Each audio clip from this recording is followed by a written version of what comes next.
बिस्मिल्लाहिर्रहमानिर्रहीम। रब्बिज़िदनी dear students, आज हमने एक न्यूमेरिकल सॉल्व करना है जो ओल्ड पेपर में आया हुआ है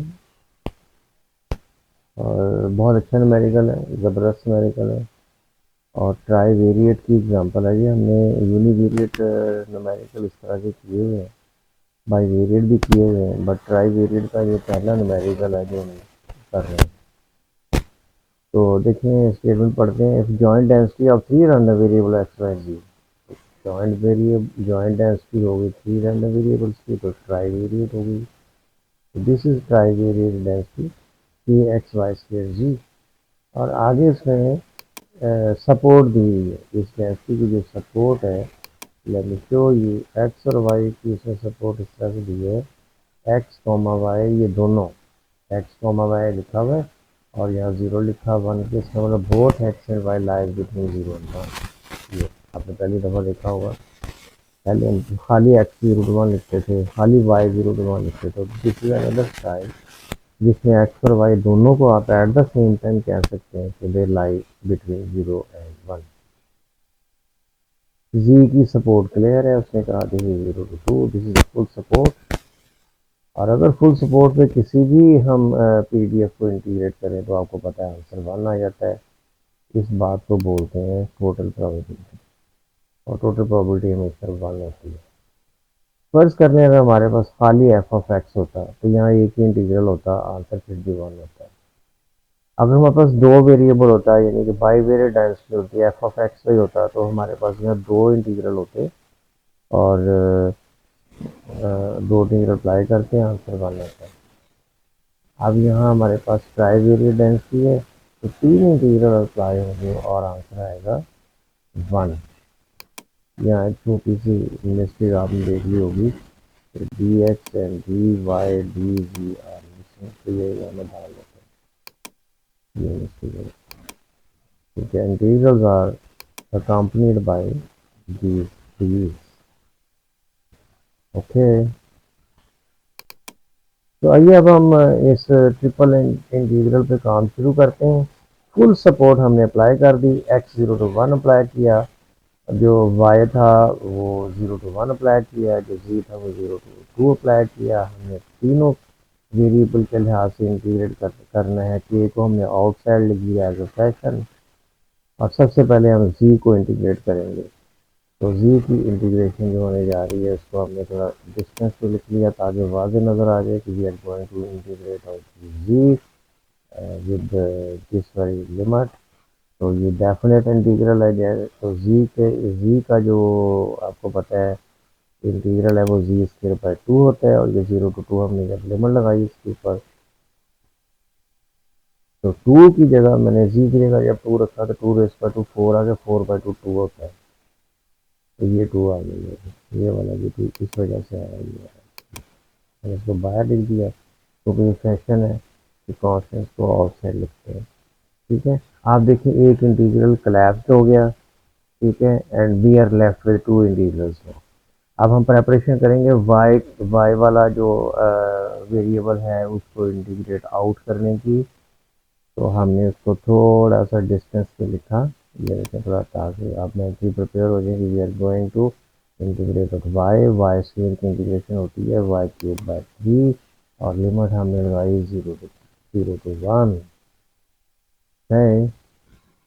अब देखें जब आप वन प्लेस करेंगे वाई वन का क्यूब वन हो जाएगा, वन बाय थ्री आ जाएगा। इस वन बाय थ्री को जो है वो हम इस टू के साथ जाके लिख देंगे, तो two into one by three two by three बन जाएगा।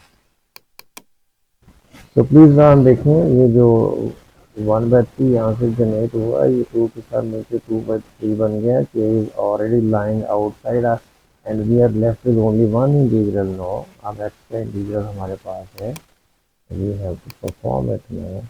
और एक्स को इंटीग्रेट करना वेरी सिंपल, एक्स की इंटीग्रेशन होती है एक्स स्क्वायर बाई टू, और लिमिट हमें लगा दी जीरो टू वन, और जब इस पर एक्स से वन रखेंगे वन बाई टू आएगा, माइनस जब जीरो रखेंगे तो जीरो टू आएगा, तो जीरो आएगा। तो ये वन बाई टू आया, टू से टू कट के we are left with one by three, K is already there equal to one. ये वाली जो स्टेटमेंट है ये राइट हैंड साइड वही वन वाली है, और लेफ्ट साइड पे जो सारे तीनों इंटीग्रल सॉल्व होके हमारे पास जो आंसर बना वो 1/3 बना।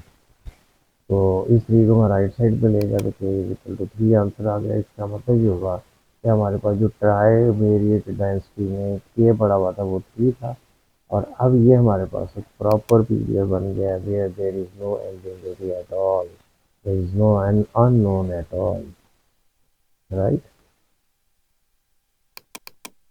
अब आते हैं सेकंड पार्ट की तरफ। सेकंड पार्ट में उसने इस चीज़ की प्रॉपर्टी मांगी हुई है। दिस टाइम उसने ये जो एक्स वाई और जी की जो लिमिट्स दी हुई है ये फुल सपोर्ट नहीं है। जब ये फुल सपोर्ट नहीं है तो आंसर वन नहीं आएगा।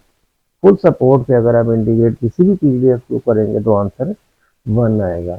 आपको पता है एक्स और वाई की लिमिट्स वन थी, अब वो 0 to 1 थी। अब देखो उसने एक्स की लिमिट 0 to 1 नहीं दी हुई, इसने कहा 1/4 से कम है। ओके 1/4 से कम है तो हमें पता है कि एक्स कम कितना हो सकता है, 0 तक हो सकता है। तो ये हमने खुद से इसको कंप्लीट कर लिया इसकी एक साइड को। उसने कहा था एक्स लेस देन 4, तो हमने कहा ओके एक्स एक्स 1/4 से कम है, लेकिन कितना कम हो सकता है, 0 से तो कम हो नहीं सकता, क्योंकि अभी भी हमने पढ़ा था कि एक्स की सपोर्ट है 0 to 1। तो ये इसका एक हिस्सा है, ये फुल सपोर्ट का एक हिस्सा है, अपार्ट है, apart of the full support of x. तो वाई है ग्रेटर देन 1/2। ग्रेटर देन 1/2 को हमने 1/2 से ऊपर जाना है, तो हम 1/2 से ऊपर कितना जा सकते हैं, हमें पता है एक्स और वाई दोनों 0 से लेकर 1 तक जाते हैं। 1 से ऊपर एक्स जा नहीं सकता, 1 से ऊपर वाई जा नहीं सकता। तो इसलिए वाई ग्रेटर देन 1/2 का मतलब ये है कि वाई 1/2 से 1 तक है, क्योंकि सपोर्ट के अंदर लिखा हुआ है कि वाई 0 to 1 है। तो ये जो है ये 0 to 1 नहीं है, ये 1/2 to 1 है, पार्ट ऑफ दैट सपोर्ट है, पार्ट ऑफ दैट सपोर्ट। तो पार्ट ऑफ दैट सपोर्ट को जब इंटीग्रेट करेंगे तो आंसर 1 नहीं आएगा। और अगला उसने आपको पता है ये ये जी उसने 1/2 दिया दिया हुआ है, वहाँ पे हमारे पास जी 0 से 2 था, यहाँ 1 से, ये भी पार्ट ऑफ दैट है। तो लिहाजा इस पार्शियल सपोर्ट के ऊपर जब हम इस एफ ऑफ एक्स वाई जी को इंटीग्रेट करेंगे, ये सारे इंटीग्रल परफॉर्म होंगे तो आंसर 1 नहीं आएगा, 1 से छोटा का आंसर आएगा, वो हमारी प्रोबेबिलिटी होगी रिक्वायर्ड। तो आइए इन तीनों इंटीग्रल्स को अप्लाई करना शुरू करते हैं। एज अर्लियर सबसे पहले हम जी को इंटीग्रेट करते हैं, और जी ये जी पड़ा है, और जी की जो अभी पार्शियल सपोर्ट है दैट इज 1 to 2। तो जी का जो इंटीग्रल है दैट इज g² by 2, और आप इसकी जो पार्शियल सपोर्ट है वो 1 to 2 हमने इसके ऊपर जब अप्लाई की, जी की जगह 2 रखेंगे, टू का स्क्वायर आ जाएगा 2, टू का स्क्वायर आ जाएगा 4, 4/2 आ जाएगा। अच्छा जब हम 1 प्लेस करेंगे तो -1/2 आ जाएगा, तो ये आ जाएगा 2 - 1/2। 2 में से आधा निकालना है, 2 में से आधा निकालना तो 1.5 बचता है, और 1.5 को 3/2 यानी 3 का आधा कहते हैं। तो ये 3/2 इसका आंसर आएगा जब इसके ऊपर आप लिमिट अप्लाई करेंगे। Constant was already placed of side as a fraction, तो ये 3/2 भी हमने बाहर उसके साथ ही भेज दिया। No we are left with two integrals only. अब बारी है वाई स्क्वायर के इंटीग्रल की। तो वाई स्क्वायर को जब हम इंटीग्रेट करेंगे तो उसको हमने देखें थोड़ा सेपरेट लिख दिया ताकि आप मेंटली प्रिपेयर हो जाएं। वाई स्क्वायर की इंटीग्रेशन होती है y³ 1/2 to 1, हमने इसके ऊपर जब लिमिट लगाई, 1 लिमिट लगेगी तो 1/3 आंसर आएगा, 1/2 लिमिट लगेगी तो 1/8 आंसर आएगा। ये जो 3 है, ये 3 हमने ऑलरेडी इस 9 के साथ काट के इसको 3/2 बना दिया होगा, लिहाजा इस 3 की फिक्र ना करें।